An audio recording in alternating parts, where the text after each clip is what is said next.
KBS 한국방송.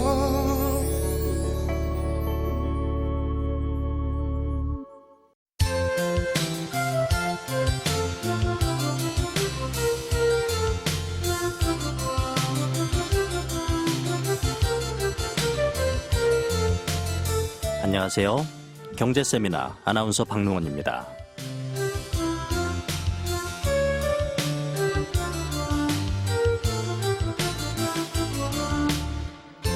얼마 전 전남 여수에서 열린 글로컬 미래교육 박람회 주제가 공모전에서 희망찬 노랫말과 밝은 악풍이 돋보이는 곡이 1위를 차지했는데요.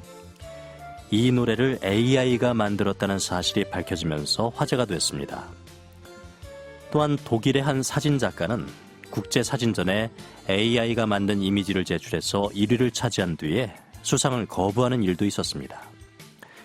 이처럼 AI, 즉 인공지능은 이제 일상뿐만 아니라 인간의 고유 영역이라 여겨졌던 예술 분야에까지 침투하고 있는데요. 이에 대한 우려의 목소리도 있지만 무조건적으로 막을 수는 없다는 의견도 많습니다.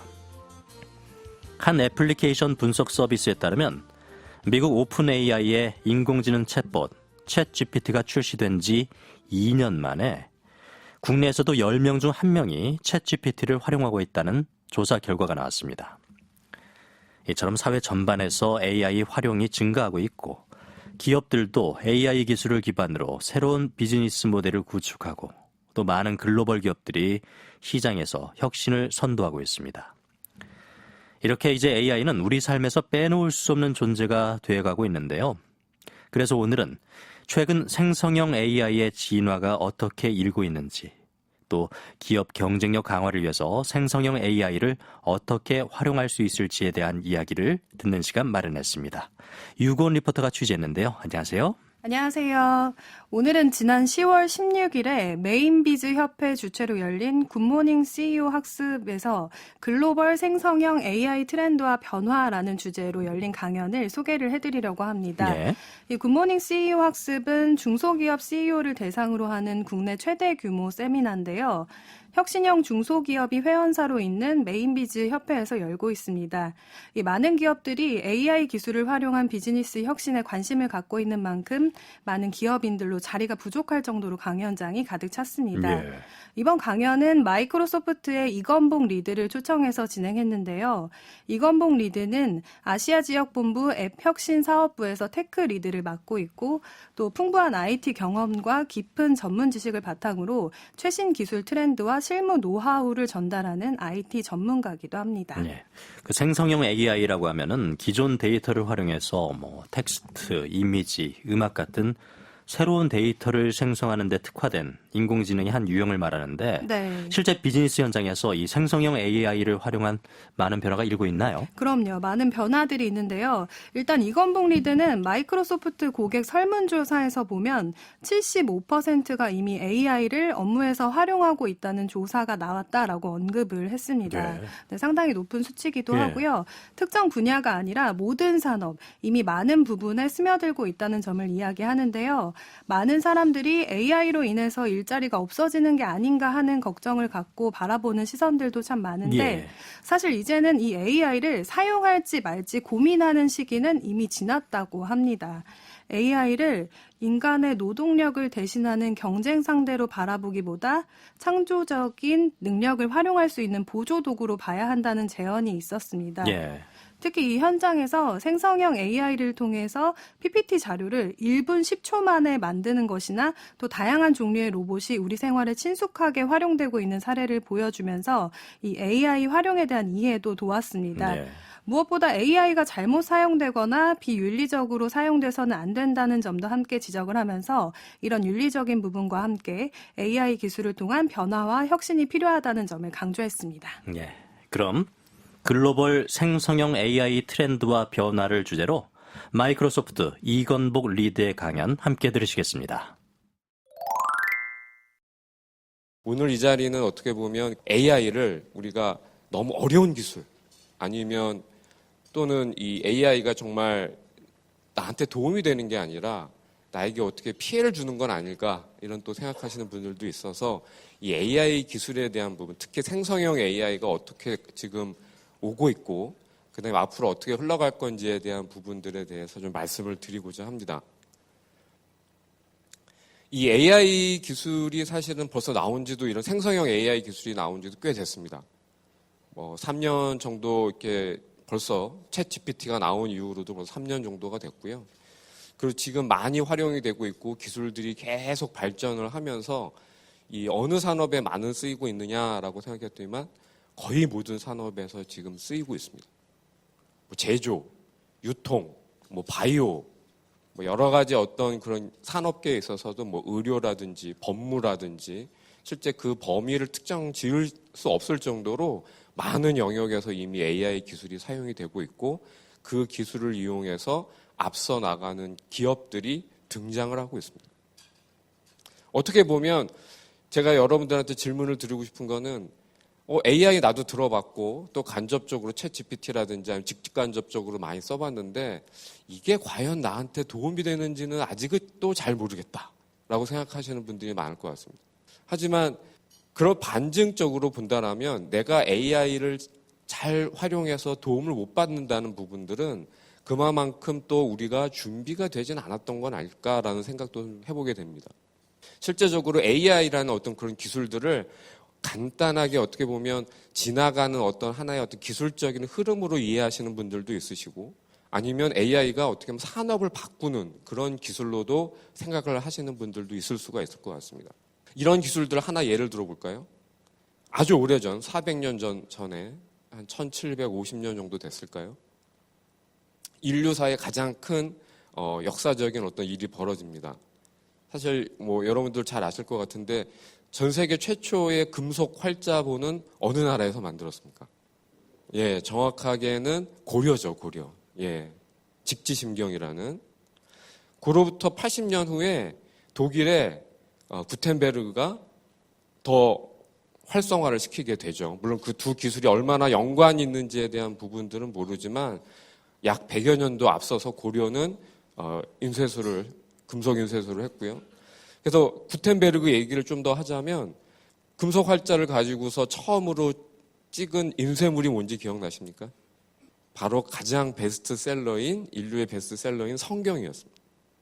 그러니까 성경책을 금속 인쇄를 해가지고선 책을 들고선 어느 나라를 가냐면 프랑스를 갔습니다. 파리를 가가지고선 자, 이 책 10권을 봐라. 이거 하루 만에 찍은 거야. 라고 하면서 책 세일즈에 들어가요. 반응이 어땠을까요? 좋아했을까요? 왜냐하면 그 당시에 성경책 한 권을 만들어내는데 걸렸던 시간은 약 한 권당 2개월이 걸렸습니다. 근데 10권을 찍는데 하루가 걸렸어요. 모든 성직자들이 그 얘기를 듣고 뭐라고 했냐면 악마야 저리 가라. 어떻게 이게 가능해? 불가능하잖아. 이거는 악마의 기술이다. 저리 가. 사지 않아요. 불온한 책이다라고 생각을 하고. 그러니까 기술에 대한 부분들을 이해를 못했기 때문에 그래서 구텐베르크는 다시 전혀 웃음기 없는 그런 나라인 다시 독일로 돌아가서 금속 인쇄술에 대한 부분들을 다시 활성화를 시키고 장사를 하게 됩니다. 사실 이러한 금속 인쇄술이 유럽에 끼친 영향은 어마어마합니다. 그 이후로 수십만 권의 책이 발간이 되었고 프린트물이 만들어졌고 그 후에 프랑스 혁명까지 연결이 되는 모든 전단지가 금속 인쇄술에 의해서 만들어집니다. 엄청난 거죠. 지금 아무도 더 이상 인쇄술에 대한 부분들이 인류의 혁명을 바꿀 거라고는 생각하지 않지만 그 인쇄술이 없었다라면 오늘날과 같은 유럽의 발전, 인류의 지식의 발전들이 가능했냐는 거죠. AI가 이제 그 인쇄술을 대신하고 있습니다. 이미 시작은 됐어요. 그런데 누구는 그거를 미신이라고 생각하고 누구는 믿지 못할 기술이라고 생각하고 또 누구는 그거를 잘 활용해서 컨텐츠와 지식과 업무에 적용을 하고 있다는 큰 차이가 있습니다. 챗 GPT 및 생성형 AI 기술이 쫙 나왔는데 그걸 잘 활용하고 있는 국가를 보니까 당연히 인류 숫자로 인구 숫자로 보게 되면 북미가 제일 많이 쓰고 있겠죠. 뭐 북미나 아니면 캐나다 이런 쪽에서 많이 쓰이고 있을 텐데 실제 단위 어떤 특정 인구 숫자당 활용률을 보니까 필리핀이 상당히 높더라. 그리고 여러 가지 생성형 AI 기술 중에서 챗 GPT를 많이 쓰고 있고요. 그 다음에 뭐 큐봇이라는 것도 쓰이고 미드전이라는 이미지 생성 도구를 통해서 사람들이 이미지도 만들고 있더라라는 겁니다. 더 흥미로운 건 아시아권에서의 이런 생성형 AI 사용 비율이 꽤나 높은데 그중 1위부터 10위까지 한 4개국, 뭐 필리핀, 싱가포르, 말레이시아 뭐 이런 나라들이 상위 랭크에 되어 있는데 한국은 없습니다. 나 많이 쓰고 있는데 라고 생각할 수 있지만 여전히 다른 나라 국가 대비 생성형 AI 기술을 쓰고 있는 비율은 꽤 낮습니다. 왜 그럴까요? 비영어권이어서 그런가? 아닙니다. 물론 영어권에 대한 부분들이 좀 선호도가 있긴 하지만 어떻습니까? 우리가 한 1년 반 전에 뭐 한 2년 정도 됐죠. 이런 챗 GPT 생성형 AI 기술이 쫙 나오고 나서 그 다음 달에 나온 기사가 뭐냐면 어떤 기업 생성형 AI 기술 사내 금지. 그렇죠? 이거 보안이 유출된다. 이거 위험하다. 거짓말을 한다. 이런 등등의 이유로 이 생성형 AI 기술을 사용을 금지시킵니다. 그 기업을 필두로 대부분의 기업들이 이거 사용하면 안 돼라고 해서 막아버린 거죠. 제가 후지제록스 그 한국 지사장님 만나서 이런저런 얘기하다가 일본 분입니다. 옛날 얘기 하나 해주시면서 후지제록스가 예전에 뭘 했냐면 지금도 물론 하고 있긴 하지만 컬러 프린팅을 팔았답니다. 프린터기를. 그런데 컬러 프린터를 막 너무 좋을 거라고 생각하고 만들어서 팔았는데 기업에서는 일반적으로는 호응도가 좋았는데 큰 기업에서는 컬러 프린터를 금지시켰답니다. 왜 그랬을까요? 문서를 위조할 수 있다. 실제 얘기입니다. 위조 지폐를 만드는데 컬러 프린터가 쓰일 수 있다는 이유로 컬러 프린트를 금지시켰던 시절이 있었다고 합니다. 챗 GPT를 금지시킨 거와 비슷한 이유인 거죠. 어떻습니까? 우리가 기술이 중요한 것이 아니라 기술을 바라보는 사람의 어떠한 그런 부분, 물론 조심해야죠. 실제 컬러 프린터를 이용을 해서 돈을 찍었던 사례가 있습니다. 하지만 그 잘못된 어뷰즈된 사용 때문에 정상적인 사용의 98%를 막는 일은 사실은 없어야겠죠. 제가 말씀드리고 싶은 거는 AI를 도입을 해야 되냐 말아야 되냐 얘기 시기는 이미 지났다. 이미 75% 저희가 이제 조사를 해보니까 75%의 사용자가 이미 사용을 하고 있다. 그 중에 반 이상은 회사가 도와주지 않아도 내 개인적으로 봤을 때 내 개인적으로 도움이 되고 내 역량에 내 업무에 도움이 되기 때문에 회사가 돈을 주지 않거나 회사가 시스템적으로 지원해 주지 않아도 나는 개인적으로 이 생성형 AI 기술에 돈을 써서 이용을 하고 있다라고 응답한 사람이 상당수였습니다. 왜일까요? 내가 조금 더 일찍 퇴근할 수 있고 내가 상사한테 인정받을 수 있고 내가 고객한테 더 많은 물건을 팔 수 있는 기술이기 때문에 내가 아낌없이 쓰고 있다는 거예요. 놀라운 일입니다. 그래서 이걸 기반으로 만들어낼 수 있는 디지털 컨텐츠들이 지금 막 쏟아지고 있어요. 텍스트를 만들어내고 개발자의 코드, 이미지, 이제는 영상, 음악 이런 부분들을 다 만들어내고 있습니다. 얼마 전에 유명한 작곡가가 작곡 컨테스트를 했는데 1등을 한 작품을 알고 보니까 AI가 만들었다. 이제 사람이 하는지 AI가 하는지 참 그것이 구분하기 어렵다. 그리고 영상도 만들어내고 이미지도 만들어내고 있고 기타 등등 모든 이런 컨텐츠를 만들어내고 있습니다. 디지털로 되어 있는 거는 이제 뭐든지 다 만들어낼 수 있다는 얘기입니다. 디지털뿐만이 아니라 실제 그걸 뛰어넘어서 인간의 어떤 경험이라든지 이런 부분들도 우리가 디지털로 처리할 수 있는 부분들만 있다라면 얼마든지 가능한 시대가 되고 있습니다. 그 중요한 거는 이런 컨텐츠를 어떻게 만들어내가 중요한 것이 아니라 이걸 가지고 어떻게 업무에 실행을 할 거고 제일 중요한 거는 내가 매일매일 하고 있는 비즈니스 활동과 어떻게 연결을 할 건가가 제일 중요합니다. 그래서 아쉽게도 너무 지금 현재 단계는 이 대한민국에서 기초 모델과 어떤 이 모델에 대한 얘기를 하는 사람들의 전유물처럼 이 생성형 AI가 돼서는 저는 안 된다고 생각합니다. 오히려 더 많은 분들이 생성형 AI 모델이 있어. 그러면 이걸 가지고 우리가 문서 관리를 어떻게 할 건지 아니면 업무적으로 어떻게 더 개선할 수 있는 부분들이 어떤 것들이 있는지 실제 비즈니스 활동하는 부분들에 대한 얘기를 더 많이 하고 그거에 대한 요구사항을 해야 되지 모르겠는데 무슨 트랜스포머가 어떻고 GPT가 어떻고 뭐 엔트로피가 어떻고 뭐 이런 얘기들은 사실 일반적으로 논의될 부분들의 사실 대상은 아니다라고 보고 있습니다. 그래서 이렇게 만들어진 컨텐츠들과 비즈니스 활동들을 사람을 어떤 대체하는 그런 부분들이 아니라 사람을 도와주는 이런 조력자의 역할로서 AI를 보는 부분들이 가장 적합합니다. 간혹 많은 분들이 이거 AI 쓰게 되면 내 역할이 없는데 이거 AI 그러면 도입하지 말자 라고 생각하시는 분들도 있어요. 그렇게 하는 것이 아니라 AI와 같이 일하는 방법, 이거는 내가 되게 반복적인 거고 요거는 정해진 루트가 있는 거니까 AI 시키고 나는 조금 더 그걸 기반으로 새로운 일을 좀 해봐야겠다라고 생각하는 부분들로 빨리 넘어가지 않으면, 즉 AI와 같이 일하는 법이 아니라 AI와 싸우는 법을 먼저 생각해서는 절대 안 된다는 거죠. 그래서 앞으로 창조적인 부분들이라든지 아니면 생산성에 대한 그런 부분들도 그 기준점과 정의가 좀 바뀌어야 될 거라고 생각이 듭니다. 그래서 AI는 새로운 인간의 도구이지, 그리고 그림을 그리는 데 있어서 새로운 붓이라고 생각을 해야 되지, 이것을 사람이 대신 못했던 거를 아니면 사람이 필요 없이도 될 수 있다라고 생각해서는 안 된다는 거죠. 몇몇 가지 한번 사례를 한번 보여드리도록 하겠습니다.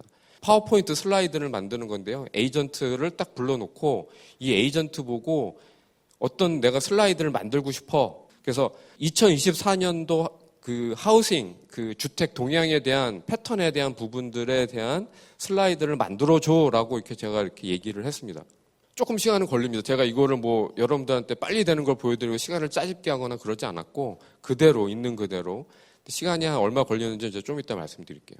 자, 어떤 형태대로 내용은 어떤 게 들어갈 거고요. 그러면 아주 근사한 이미지와 주택의 동향, 그 기술 패턴, 그래서 이런 부분들이 될 거다라고 뼈대를 만들어줍니다.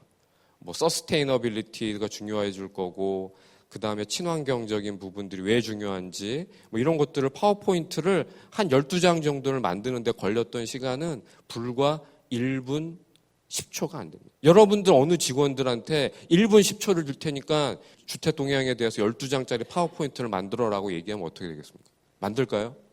못 만들죠. 심지어 어떤 경우에는 1시간도 아니고 이틀을 줘도 될까 말까 한 일들을 1분 20초 만에 끝내고 있습니다. 그 다음에 이건 제가 실제적으로 그 미팅을 잡는 건데, 제 미팅이 많습니다. 미팅이 많다 보니까 그 미팅 설정하는데, 여기 계신 분들은 비서분들이 해주시는 경우도 많겠지만 저는 직접 해야 되거든요. 그러다 보면 이런 경우도 그냥 AI를 통해서 사람을 선택을 하고 이 사람과 미팅을 한번 잡아줘라고 이 에이전트한테 부탁을 합니다. Please set a meeting with my 오니치카라고 하는 제 일본 직원입니다. 그러면 이 AI가 그 사람의 일정, 저의 일정표를 다 확인을 해가지고선 가능한 시간대와 얘기가 필요한 토픽에 대한 부분들을 가지고 이렇게 언제 가능하니까 몇 시부터 몇 시까지 이런 주제로 얘기를 하면 좋을 것 같다라고 AI가 스케줄링을 해줍니다. 실제 지금도 회장님들, 사장님들 미팅 섭외하고 장소 정하느라고 누군가는 2-3시간을 일을 합니다. 실제로 그런 분들 그렇게 하고 있습니다. 근데 어떻습니까? AI를 하니까 불과 몇십 초 만에 제 일정과 상대방의 일정을 확인해가지고 일정을 셋업을 해주게 됩니다. 이거는 실제 업무하시는 분들이 많이 쓰이는 엑셀인데요. 이 엑셀 표가 있는데 이 엑셀 표에서 좀 그래프라든지 뭐 그런 것들을 좀 인사이트를 얻기 위한 걸 만들고 싶은데 좀 더 이 프로그램 기술을 이용을 해가지고선 조금 더 멋진 그런 인사이트를 얻을 수 있는 그래프를 한번 그려줘라고 이제 제가 한번 시켜보도록 하겠습니다. 데이터는 이렇게 되어 있어요. 뭐 4.83, 1.4 뭐 이렇게 되어 있는 데이터에다가 프로그램 기술을 이용을 해가지고선 차트를 여기 보시게 되면 개발자가 한 3-4시간을 써도 될까 말까 이런 차트에 대한 데이터를 불과 15초 만에 이렇게 만들어냅니다. 제가 조금 전에 아까 말씀드렸던 구텐베르크의 인쇄술 기술을 여러분들은 지금 보고 계신 겁니다. 누군가는 이걸 적용해서 지금 일을 하고 있어요. 자, 그러면 여기 앞에는 사진에 3명 이렇게 있는데요. 이 3명 중에 누가 인공지능이고 누가 실제 사람인지 한번 맞춰보시기 바랍니다. 이 기술 어떻게 만드냐면요. 그냥 AI가 만든 그런 스틸 이미지, 여러분의 사진도 되긴 하지만 AI가 만든 이런 스틸 이미지가 있다면 그 이미지를 업로드하고요. 그 다음에 목소리 샘플링을 하게 되면 이렇게 나와요. I decided to focus something like 그다음에 텍스트를 listening, for 이렇게 example, it 복사해서 only shows you 텍스트도 that, 스피치로 hey, 바꿔볼게요. you have to We introduce Vasa, a framework for generating lifelike talking faces with appealing 마우스를 visual 움직이면 effective 그거에 skills, 대해서 given a 시선도 single static image 예. and a speech audio clip. 조정을 할 수가 있습니다. 이런 기술이 생기면 제가 여기 나올 필요도 없겠죠, 그렇죠? 그렇죠? 그리고 제가 뭐 태국어로도 러시아 말로도 강연을 할 수도 있을 겁니다, 그렇죠? 고객 상담, 고객 대응을 하는 매뉴얼만 잘 써주게 되면 어떻습니까? 충분히 가능하겠죠. 교육, 회사 내부 커뮤니케이션, 수많은 사람의 대응을 하는 디지털 컨텐츠의 모습이 저는 충분히 바뀔 수 있다고 봅니다. 24시간 일하고 충분한 지식을 갖고 있고 마치 사람이 얘기해 주는 것처럼 친근감도 가지고 있는 이러한 에이전트들이 마구마구 쏟아질 겁니다. 그리고 요거는 이제 GPT 최신 이런 부분들은 사진만 딱 올리게 되면 이 사진에 대해서 설명을 해라고 하게 되면 이 사진에 대한 내용을 여기에 나와 있는 것처럼 쫙 설명을 해줍니다. 자, 여러분, 일반적으로 인간이 태어나서 이 상황을 보고 이러한 디스크립션을 만들 때까지 걸리는 시간이 몇 년이 걸릴까요? 태어나서 3살짜리가 이 정도의 지식을 가지고 얘기할 수 있을까요? 못할 거예요. 뭐 말도 제대로 못할 수도 있으니까. 그야말로 몇천 원만 쓰게 되면 하루에 몇만 원만 쓰게 되면 이런 거를 다 응대를 하고 이해를 하고 알고 있는 그런 AI 에이전트를 여러분의 환경에서 쓸 수가 있다라면 어떤 일이 벌어지겠냐는 거죠. 자, 쇼핑몰 케이스 한번 All 볼게요. right, let me ask the agent here. Hey, Seth. How's it going? What can I help you with today? I am fantastic. I'm sorry. I'm in such a 어떻습니까? hurry. 이게 I'm going to go on an 제가 overnight camping 올해 hike 5월 or 달에 camp and all this. It's going to be 그 dark, 저희 cold. 개발자 행사에서 Should I 보여준 use these shoes? 내용인데 It's the mountains. 실제 It's probably going to be 사람이랑 cold. 얘기하는 것 같잖아요. Great, 쇼핑몰 no worries. 하는데 내가 등산을 Let me 갈 take a look. 건데 이 신발 신고 가도 those are 괜찮을까? the Trek-Star hiking 뭐 sandals. 아주 산 꼭대기에 추운데 안 된다고 그러죠. 너무 적절하지 않다. 그 새로운 등산화를 추천해주고 그리고 얘기를 중단에 끊고 물어보면 답을 해주고 그리고 맨 마지막에는 스페니쉬로 언어를 바꿨는데도 바로 스페니쉬로 답을 해줬습니다. 이런 에이전트를 우리가 고용하는데 드는 비용 얼마일까? 그리고 제가 이걸 5월 달에 나왔을 때 영상을 많은 분들한테 보여드렸는데 아유 저거 그냥 짜놓은 데모잖아요. 뒤에서 사람이 말하는지 안 하는지 어떻게 알아. 오픈 AI의 챗GPT 어드밴스드 보이스를 지금 사용하시는 분들도 아마 이 자리에 계실 것 같습니다. 써보시면 이거와 조금 전에 보셨던 환경과 똑같은 거를 경험하실 수 있습니다. 말하다가 한국말을 하다가 영어로 하게 되면 영어로 답을 주기도 하고 중간에 끊어도 상관이 없고 실제 그런 부분들이 이미 지금 여러분들 핸드폰에서 불과 한 달에 20불만 쓰게 되면 가능한 일들입니다. 물론 현재 나와 있는 그런 챗 GPT의 그런 어드밴스 보이스는 일반적인 지식에만 하는 거지만 그것이 일반적인 지식이 아니라 여러분들이 만들고 있는 상품에 대한 지식, 여러분들이 현장에서 하고 있는 업무 현장에서 벌어지고 있는 지식에 대한 것들을 저런 식으로 알려준다라면 어떤 일이 벌어지겠냐는 거죠. 근데 문제는 이것이 먼 미래가 아니라 이제 벌어지는 당장의 현실이고 어떻게 보면 이걸 가지고 활용하고 있는 사례들이 만들어지고 있습니다. 네. 조금 전에 보신 것처럼 그냥 제가 이렇게 그냥 간단하게 로봇이나 아니면 그 그림 스케치만 해도 그 옆에 그 프롬프트에 의해서 만들어지는 그런 이미지들이 이렇게 같이 사람과 AI가 같이 협업을 하는 그런 모습을 보실 수가 있고요. 최근에는 SLM, 스몰 랭귀지 모델이라고 해서 아주 큰 라지 랭귀지 모델이 아니라 작은 랭귀지 모델들이 나오고 있습니다. 그럼 얘는 어떻게 되냐면 그런 큰 서버라든지 그런 쪽에서 도는 것이 아니라 여러분의 자동차, 여러분의 핸드폰, 그 다음에 여러 가지 가정용 가전기기나 키오스크, 단말기 그런 데에서도 사용이 가능한 그런 랭귀지 모델들이 나오고 있습니다. 성능도 꽤 괜찮고 가볍고 게다가 가격도 무료인 그런 SLM들이 나오고 있다는 거죠. 아주 작고 그리고 비용도 상당히 낮기 때문에 사용하기도 쉽고요. 그 다음에 다양한 장치에 들어갈 수도 있고 그 다음에 쉽게 사용할 수도 있는 부분들이 장점입니다. 이미 이거를 돌아갈 수 있게 하는 그런 하드웨어 장치들도 이미 시장에서 나오고 있습니다. 그럼 이걸 가지고서 어디에 쓰겠느냐? 사실 그거는 아주 무궁무진한 사용한 시나리오를 가지고 있다고 저는 보고 있습니다.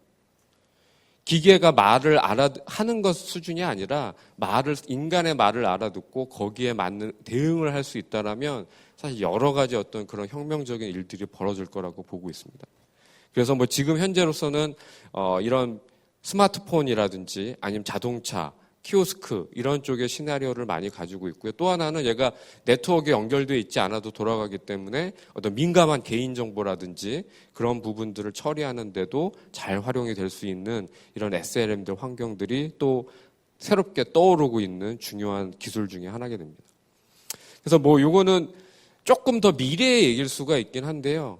이러한 랭귀지 모델 플러스 그 다음에 기능적인 로보틱스라든지 메카니컬 엔지니어링 결합을 하게 된다면 기존에는 우리가 경험하지 못했던 형태의 로보틱스 기술들이 쏟아져 나올 수도 있다라고 예측을 하고 있고, 물론 이거를 되게 현실화시키겠다고 장담할 회사들이 있죠. 예를 들면 테슬라 같은 경우에도 대표적으로 2026년인가요? 26년인가 27년부터는 6만 불의 가격에 옵티머스라는 이름의 가정용 로봇을 공급을 하겠다라고 앨런 머스크가 얘기를 했습니다. 그 사람 말이 실제 사실 현실화 될지 안 될지 모르긴 하지만 얼마 전에 또 빅쇼 이벤트도 많이 진행을 해서 뭐 모르겠습니다. 그것이 어떤 식으로 나올지는 모르긴 하지만 근데 중요한 거는 지금 인구 절벽 상황 앞에서 뭐 농업뿐만이 아니라 이런 어려운 일들, 예를 들어서 뭐 또 다른 어떤 전염병이 왔는데 그때도 사람이 들어가서 실제 사람과 사람을 접하면서 일을 해야 될 거냐, 아니면 저 정도 수준의 휴머노이드가 있다라면 휴머노이드가 실제 그런 전염성 있는 그런 환자들을 대응을 할 것이냐, 여러 가지 옵션이 있을 것 같습니다. 하지만 분명히 어느 정도 측면에서는 유용하게 쓰일 수 있을 거라고 보고 있고요. 물론 이것이 얼마만큼 현실화되기 위해서는 수많은 어떤 부분들이 있을 뭐 논의라든지 아니면 과정들이 들어갈 거라고 생각이 들긴 하지만 문제는 다 된 다음에 시장에 뛰어드는 업체들도 있을 거고 그런 국가들도 있을 거지만 그것이 아니라 지금부터 준비하고 가는 그런 부분들은 또 다른 얘기라고 저는 생각이 듭니다. 실제 앨런 머스크가 당당하게 자기는 2020년 후반에 가정용 로봇인 옵티머스를 하겠다라는 얘기는 새로운 생산시설을 짓겠다는 얘기가 아닙니다. 기존의 테슬라에서 만들었던 전기차 설비 위에 그대로 사용할 수가 있기 때문이에요. 전기차와 로봇은 크게 생산 라인에서 큰 차이가 없어요. 그런데 우리가 생각하는 것처럼 또 다른 나라가 있죠. 전기차 업체만 40개가 넘는 국가가 있습니다. 저희 인근에 있죠. 중국입니다. 그 많은 모든 업체들이 또 로봇을 연구하고 있어요. 전 세계적으로 비전 AI가 가장 빠른 나라고 전 세계 모든 박사 학위에서 비전 AI의 대부분 학위를 가지고 있는 나라는 한 나라입니다. 중국이에요. 엄청난 생산시설, 전기차 생산 경험, 비전 AI에 대한 노하우, 학위, 사람 가지고 뭘 할까요? 계속 전기차만 만들까요? 저런 장치를 가지고 그걸 휴머노이드라고 부르던 아니면 어떤 형태로 될지 모르지만 저러한 장치가 만약에 생산시설에 가정에 도움이 된다라면 쓸 것 같습니까? 안 쓸 것 같습니까? 언제까지 물론 윤리가 상당히 중요합니다. 윤리적인 요소라든지 안정성에 대한 부분들, 독일 같은 경우에는 저런 휴머노이드나 바퀴 달린 동력장치 같은 로봇이 인간과 같이 엘리베이터를 탈 수 없어요, 법적으로. 무슨 일이 위험한 일이 벌어질지 모르기 때문에. 그런 법제적인 그런 요소들이 물론 중요하긴 하겠지만 누군가 저러한 장치를 통해서 장점을 누리기 시작하는 시기가 온다라면 사실 어떤 일이 벌어질지 모른다라는 저는 생각이 듭니다. 예전에는 사람의 역할은 예전에는 그걸 어떻게든 다 재서 알려줬어야 돼요. 동작을 가르쳐줘, 다 따라해 이렇게라고 했지만 자 이제는 어떻게 하냐면 인간들이 하는 모습들의 비디오 영상만 보여주게 되면 그걸 보고서 학습을 할 수가 있어요. 별도의 인스트럭션이 필요 없어도 된다는 거죠. 그리고 나의 지시사항에 대해서 명확하게 문맥을 이해를 하고 거기에 맞춰서 동작을 할 수도 있다는 거예요. AI에 대한 부분들이 아까 컨텐츠를 만들고 문서를 만들고 그림을 그리고 하는 그러한 부분들도 물론 있지만 이런 현실 생활에서의 로봇으로 활용될 수 있는 그런 부분들이 앞으로의 활용도 측면에서 상당히 중요한 비중을 차지할 거고 그거 관련된 산업이 상당히 크게 될 그런 가능성이 높습니다.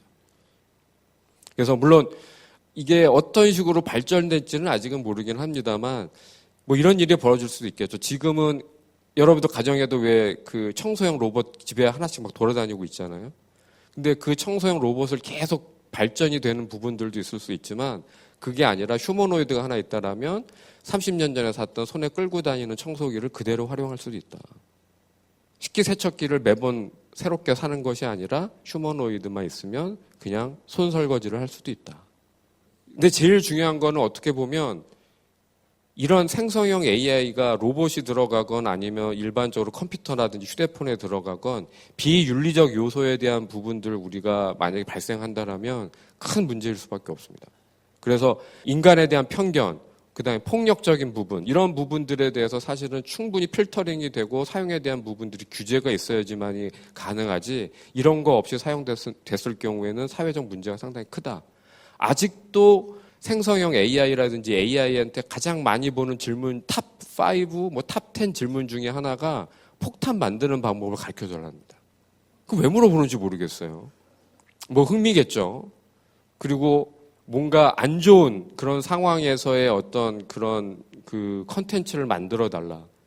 예를 들어 우리 그 최근에도 사실 그런 일이 있었죠. 딥페이크 기술을 이용을 해서 안 좋은 영상과 실제 유명인 또는 자기가 구할 수 있는 얼굴에 있는 이미지를 결합시킨 아주 안 좋은 사례입니다. 근데 그만큼 AI 기술에 대한 접근성이 너무나 좋아지면서 그런 문제들이 발생을 하고 있다는 거죠. 근데 대부분의 그런 범죄들은 AI 자체적인 발생된 부분보다는 사람에 의해서 잘못된 기술들이 많다. 그래서 여러분들 AI 기술을 도입을 하거나 아니면 활용을 하거나 아니면 고객한테 제공하거나 직원한테 제공할 때 여기 나와 있는 것처럼 프라이버시, 포괄성, 투명성, 공정성 이러한 부분들에 대해서 확보되지 않은 AI를 활용하는 거는 상당히 위험하다는 거죠. 뭐 제가 어떤 간접적인 부분이 아니라 물론 뭐 직접적인 어떤 인종차별에 대한 부분들은 아니지만 어떤 회사의 어떤 그 솔루션을 막 발표를 하시는데 한국인에 대한 이미지를 그려줘라고 했는데 전부 다 머리가 까맣고 눈이 약간 좀 가늘고 이런 캐릭터만 나오는 거예요. 근데 사실 어떻게 보면 이미 대한민국은 다민족 국가입니다. 머리가 원래 이렇게 노라신 분들도 있고 하얀 분들도 있고 그 다음에 눈이 큰 분도 있고 작은 분들도 있어요.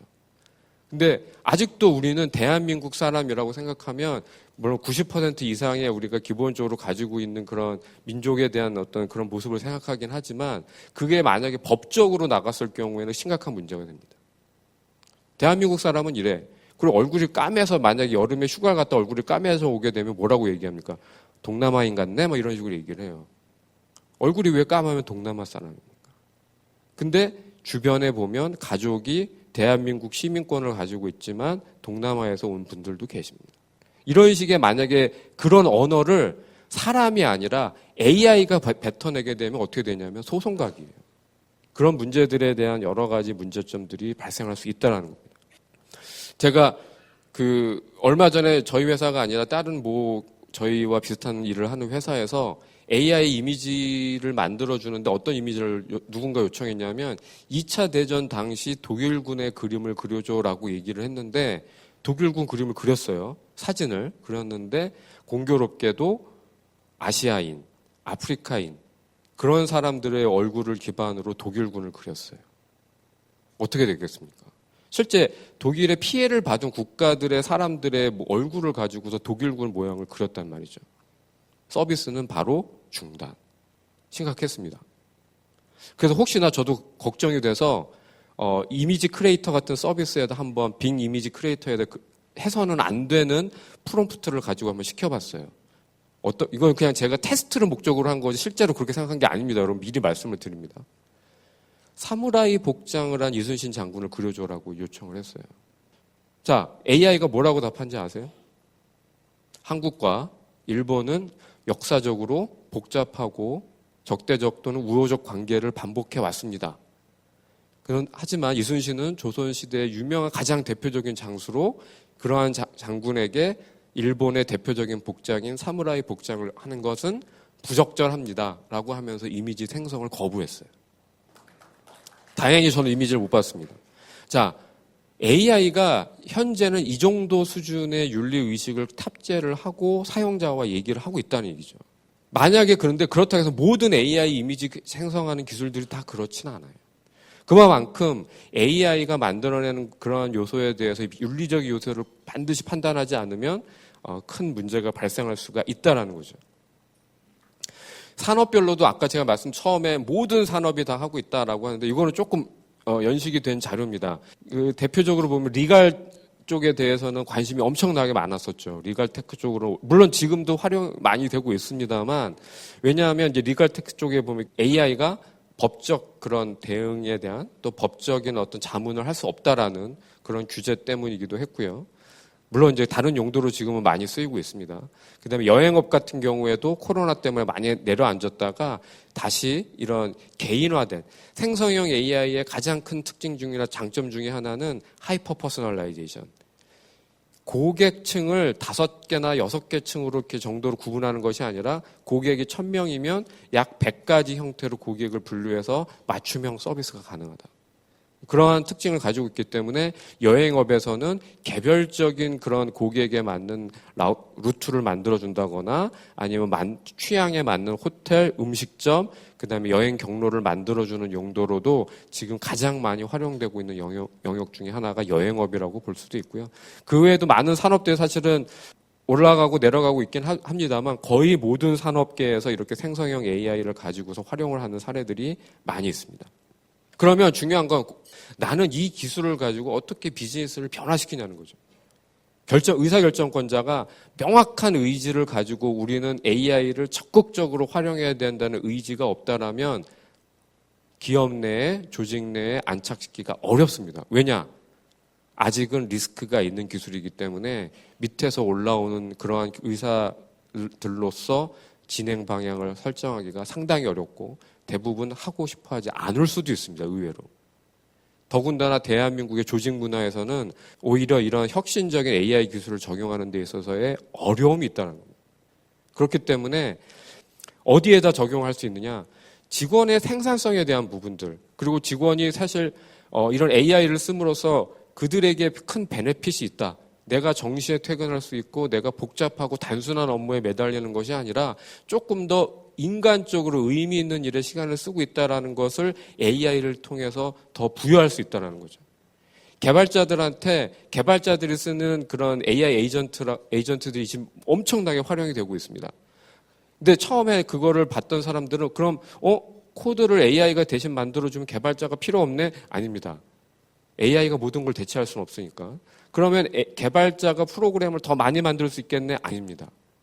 그런 관점이 아니라 개발자가 만들어내는 그런 프로그램 코드가 예전보다 훨씬 더 완성도가 높아졌다는 거예요. 그 이유를 보니까 AI가 잘 만들어줘서가 아니라 개발자가 내가 단순 반복적이고 재미없는 일에 시간을 쏘는 것이 아니라 내가 진짜 하고 싶었던 업무에 집중하게 됨으로써 결과물이 더 좋아졌다는 거예요. 사실 되게 흥미로운 내용입니다. 이런 내용도 있습니다.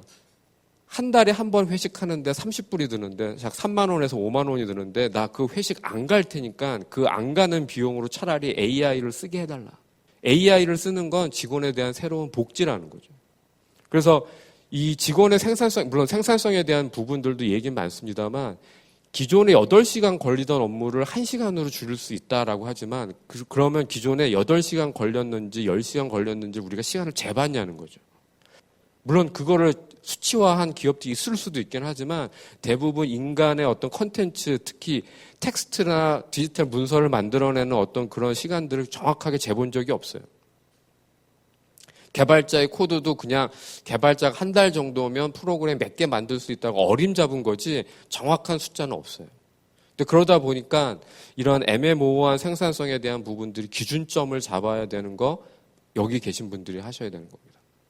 그 다음에 비즈니스적 프로세스가 있는데 그 프로세스가 쫙 이렇게 돌아가는데 자동화된 프로세스도 있고 이렇게 하는데 대부분 그 프로세스에서 막히는 부분들이 뭐냐면 사람이에요. 사람이 의사결정을 해야 되거나 사람이 뭔가를 하다 보면 그게 안 돼서 프로세스가 지연되는 경우가 대부분이지 시스템이 있거나 아니면 자동화된 프로세스 때문에 늦어지는 게 아닙니다. 그러면 왜 사람 때문에 늦어졌는지 이 AI 기술을 가지고 이러한 부분들을 넘어갈 수 있는지에 대한 그 프로세스에 대한 부분들을 다시 한번 검토해 볼 필요가 있습니다. 그걸 기반으로서 좀 더 개선할 수가 있고요. 그 다음에 고객의 경험. 고객은 지금 제품에 대한 불만을 토해내고 있는데 만든 사람은 몰라요. 왜? 우리가 커뮤니케이션 채널이 또는 이미 얘기는 하고 있지만 그걸 알 수가 없거나. 그래서 지금도 많은 부분들에 대해서 고객 대응센터에 AI를 가장 먼저 접근을 하고 있습니다. 고객이 무슨 말을 했는지 요약을 해서 바로 대표한테 보고하는데 기존에 만약에 2, 3일이 걸렸다면 지금은 실시간으로 그날 나왔던 고객의 불만을 요약해서 A4지 반장짜리에다가 요약해서 하는 그런 서비스들이 가장 많이 쓰이고 있습니다. 왜냐? 고객의 음성을 텍스트로 바꾸고 텍스트를 요약을 해서 AI가 정리해서 보고하는 거는 그야말로 불과 몇 초면 끝나는 일들이기 때문에 그래서 고객 경험에 대한 부분들이 있고요. 이런 것들 이 세 가지가 된다라면 네 번째는 말할 것도 없어요. 이 세 가지 고객이 직원들이 행복하게 생산성 있게 일하고 있고요. 프로세스를 재구성했고요. 그다음에 고객에 대한 만족도를 하고 있다라면 그 다음 단계는 말하지 않아도 이노베이션 단계로 기업이 넘어갑니다. 대부분 CEO분들이 걱정하는 게 뭐냐면 우리가 조금 더 제품이 좀 더 혁신적이었으면 좋겠어. 우리 직원들이 좀 더 혁신적으로 일을 했으면 좋겠어. 우리 제품이 서비스가 퀄리티가 이런 얘기를 하지만 결국 중요한 부분들은 뭐냐면 이 앞단에 필요한 저 세 가지 단계를 하지 않기 때문에 그냥 혁신만 얘기해서 혁신이 되지 않아요. 혁신할 수 있는 직원에 대한 시간을 부여를 해야 되고 혁신을 할 수 있는 프로세스와 혁신에 대한 소스가 되는 고객이 무슨 말을 하고 있는지 들어야 되잖아요.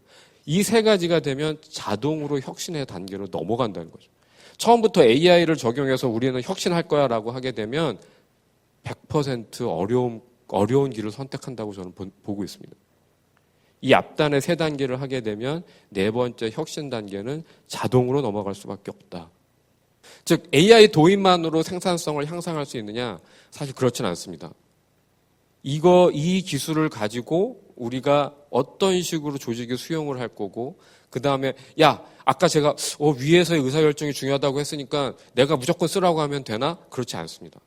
여러분들이 생각하고 있는 그런 AI를 할 수 있는 핵심적인 어떤 그룹, 사람, 조직을 먼저 만들어 놓고 그 조직을 기반으로서 AI 모션이 랜딩할 수 있는 그런 모션으로 일단 가고 그 그룹에게 베네핏을 주는 형태로 시작을 하시는 게 가장 좋습니다. 해서 잘 안 돼도 그 조직이나 그 사람에게 베네핏을 줄 수 있는 그런 성과 보상에 대한 부분들이 되지 않으면 직원들은 거기에 뛰어들지 않는다는 거죠. 그리고 확실한 목표를 설정할 수 있도록 하는 부분들, 그리고 너무 처음부터 모든 것을 다 가는 것이 아니라 점진적으로 단계별로 할 수 있는 그런 접근 방식이 실제 이런 생산성, AI를 기반으로서 도움이 되는데 적용하는 데 있어서의 중요한 역할을 하더라라는 부분들을 저희가 이제 경험적으로 많은 기업분들과 이해를 하면서 얻었던 노하우라고 볼 수가 있을 것 같습니다. 그러니까 너무 하나의 어떤 그런 부분들, 그 다음에 이거 하나가 어떤 챗GPT나 마이크로소프트의 코파일럿이라든지 아니면 이런 검색을 대체해주는 이런 도구들 하나만 보지 마시고 전반적인 프로세스의 개선을 할 수 있는 부분이 어디인가, 그리고 도입을 필요해서 우리가 사전에 갖춰야 될 데이터가 뭐가 있는가, 이러한 부분들에 대한 정확한 검토가 없이 그냥 무턱대고 자 AI 해! 그래서 AI 도입 샀어! 그럼 샀으면 우리는 혁신적이네, 이런 식의 논리로 사실 과거의 어떤 그런 시스템적인 어떤 논리로 해서는 절대 성공할 수 없을 뿐만이 아니라 오히려 시간과 비용을 까먹는 그런 역할이 될 겁니다. 그래서 이러한 준비 사항에 대한 부분들 여기 제가 쭉 다 말씀은 못 드리긴 하겠지만 가장 중요한 건 내부 데이터가 없으면 안 됩니다. 근데 내가 데이터가 뭐가 부족한지를 지금 단계에서 적용하기 전까지는 알 수가 없어요. 실제 많이 그렇습니다. 완벽한 데이터를 다 준비해놓고 AI를 적용한 기업 저는 한 군데도 못 봤습니다. 해보니 이 데이터가 없네? 해보니 이 데이터가 없네, 그런 거예요. 어느 보험사 같은 경우에도 해보니까 약관 요약을 하기로 했는데 약관 요약을 하려고 보니까 약관이 너무 길어요. PDF 문서 20장이에요. 그걸 다 때려 넣었더니 시간도 걸리고 요약도 제대로 못해요. 쪼개야겠네요. 쪼개십시오. 해당되는 문구, 보상 기준 이런 결로 실제 제가 보험 업무 잘 모르긴 하지만 어느 정도 단위로 쪼개서 데이터를 재학습시키고 근데 약관 말고 이러한 데이터도 필요하네요 라고 하니까 그 데이터를 그때부터 찾았어요. 그리고 나서 실행을 하면 실제 AI가 제대로 된 답변을 만들어내기 시작하더랍니다. 그렇기 때문에 우리가 물론 좋은 양질의 데이터가 미리 있다라면 가장 좋긴 하지만 없다라고 난 시작 못하라는 것이 아니라 시작하면서 보완할 수 있는 그런 마인드셋으로 접근을 하게 되면 충분히 이런 AI의 활용에 대한 부분들에 대한 활용도가 증가를 하더라는 겁니다. 그리고 이런 문제점에 대한 도출을 할 수 있는 부분들이 되게 중요합니다. 제가 어떤 기업에 가보면 저희는 아무런 문제 없어요. 뭐 전혀 문제 없어요. 근데 왜 매출은 떨어지세요? 그거 내 잘못 아니에요. 실제 그런 식의 답변을 저는 많이 들었습니다. 문제점을 찾아내고 문제점에 대해서 계속 얘기할 수 있는 직원들을 그런 AI 그룹에 넣어서 그걸 AI를 적용할 수 있게끔 하는 것도 가장 좋은 방법 중에 하나입니다. 그런 측면에서 이 문제점과 개선 방안을 도출하는 형태대로 뭐가 문제세요? 이거 하는데 고객들이 아니면 신입사원들이 이 기기를 동작하는데 잘 몰라요. 그러세요? 그럼 신입사원들 교육이 잘못됐나요? 아니면 신입사원들 능력이 부족한가요? 아니면 신입사원들 충분한 도구가 제공이 안 된 건가요? 얘기를 해보죠. 그럼 교육 단계에서도 문제가 있을 수 있지만 실제 신입사원들이 고참들한테 대리급이나 과장급한테 문제가 발생했을 때 얘기하는 걸 꺼려한다. 채팅으로는 해도 얼굴 대고 얘기 못하는. 자, 그런 분들을 위해서 새로운 직원들 매뉴얼을 챗봇을 통해 가지고서 언제든지 물어보면 답변을 주는 그런 걸 해보자. 그게 시작인 거죠. 어려운 게 아닙니다. 아주 간단한 인간에게 집중을 하고 그 사람에게 어떤 문제가 있고 어떻게 하면 도울 수 있는지에 대한 걸 생각을 하게 되면 거기에 AI가 답을 줄 수 있는 영역이 반드시 있다는 거예요. 그 기반부터 시작을 해도 절대 나쁘지 않습니다. 그래서 AI가 가지고 있는 여러 가지 요소들이 있지만 5가지 요소를 본다라면 이걸 가지고 우리가 조직을 어떤 식으로 관리하고 문화를 어떻게 할 것인가. 우리의 사업 전략에 AI 요소가 들어가 있느냐 없느냐. 그리고 AI를 활용해가지고선 직원들이 잘 활용할 수 있는가 없는가에 대한 어떤 그런 부분들. 그리고 아까도 제가 윤리적 요소, 잘못 오사용했을 경우에 그것을 어떻게 감지하고 그걸 어떤 식으로 고쳐갈 수 있는가에 대한 AI 가버넌스. 여기 인사 시스템 따로, 영업 시스템 따로, 또 대전 지점 따로 이런 식으로 따로따로 하는 것이 아니라 이러한 부분들을 어떤 식으로 조화롭게 가버넌스를 할 수 있는지에 대한 부분들이고요. 그다음 기술적인 전략, 어떻게 고품질의 데이터를 계속 AI한테 피딩을 할 수 있는지 이러한 부분들 역시 중요하다라고 보고 있습니다. 제가 여러 가지 AI 기술, 로보틱스도 미래 얘기인 것 같지만 로봇도 얘기했고요.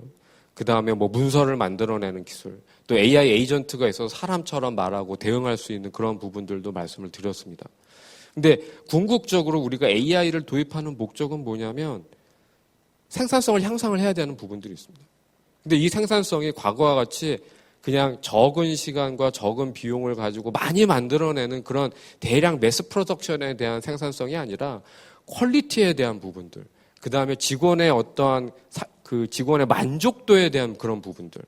이 기술을 사용했더니만 직원들이 너무 일 만족도가 좋아요. 항상 웃어요. 그리고 작업 퀄리티도 좋아지고 엄청난 성과를 내고 있어요. 이걸 어떤 식으로 기존에 있던 어떤 매스 프로덕션 개념의 생산성이랑 매칭을 시키겠습니까? 다르잖아요. 그렇죠?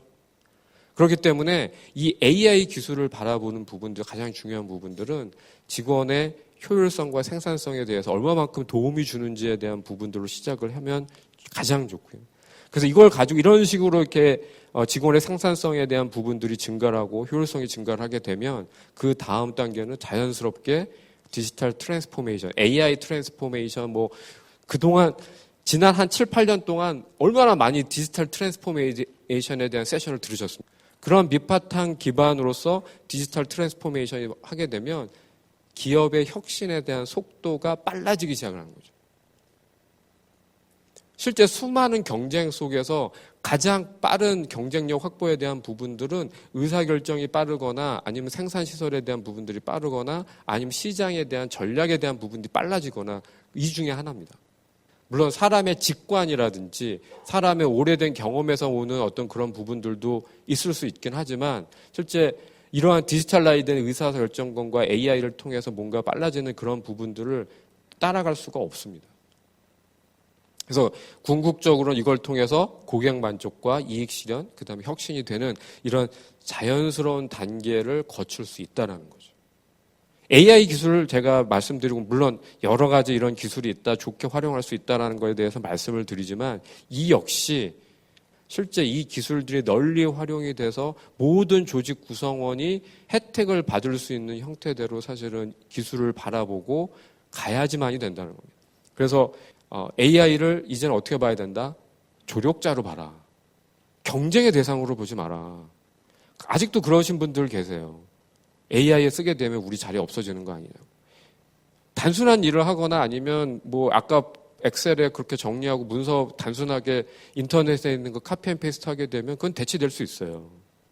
그게 아니라 그거를 이제는 AI가 해주니까 거기에 애드 밸류 할 수 있는 일을 하지 않으면 안 된다라는 그런 의식이 필요한 거지, AI 들어가니까 난 이제 일자리도 없겠네라고 생각해서는 안 된다는 거죠. 고 이어령 선생님이 그런 말씀 하셨잖아요. 왜 달리는 말이랑 경주하려고 하느냐. 사람이랑 말이랑 경주하면 누가 더 빠릅니까? 말이 훨씬 빠르죠. 근데 어떤 사람들이 자꾸 말이랑 경주하려고 한다. 경주하지 마라. 말 위에 올라타라. AI를 처음에 딱 들여와가지고 사람한테 바둑을 이기는 걸 보여주니까 사람들이 어떻게 됩니까? 공포감을 심어준 거죠. AI 기능이나 AI의 뛰어남을 보여주기 위해서 사람을 이기는 기술을 보여주는 건 저는 정말 잘못된 사례라고 봐요. 사람을 도와줘야죠. 그런 측면에서 AI는 조력자다. 사람의 일을 도와주는 거지. 그렇다고 해서 사람이 계속 과거에 했던 일만 해서는 안 된다. AI 조력을 받았으면 더 인간적이고 더 통합적이고 더 유니버설한 아이디어를 가지고 올 수 있는 그런 부분들이 필요하다는 겁니다. 그 직원분들 조사해 보십시오. 알게 모르게 자기 돈 내고 AI 쓰시는 분들이 있습니다. 그것만 회사가 지불해 준다고 하더라도 직원분들 충성심이 한 10%는 더 올라갈 겁니다. 휴머노이드가 아니어도 어떤 다양한 현장에서의 장치에 생성형 AI 또는 SLM과 같은 기술들이 도입될 가능성이 상당히 높습니다. 그래서 이런 윤리적 요소들까지 감안을 한다라면 AI가 먼 미래나 아니면 남의 일이 아니라 바로 여러분의 일이 될 거고 바로 여러분의 직접적인 생산성과 업무, 혁신에 도움이 될 거라고 믿습니다. 제 발표는 이걸 마치도록 하겠습니다. 감사합니다. 네, 지금까지 글로벌 생성형 AI 트렌드와 변화를 주제로 마이크로소프트 이건복 리드의 강연 들어봤습니다. 유고은 리포터 수고하셨습니다. 네, 고맙습니다. 경제 세미나 지금까지 아나운서 박노원이었고요. 다음 주에 다시 새로운 내용으로 찾아뵙겠습니다. 고맙습니다.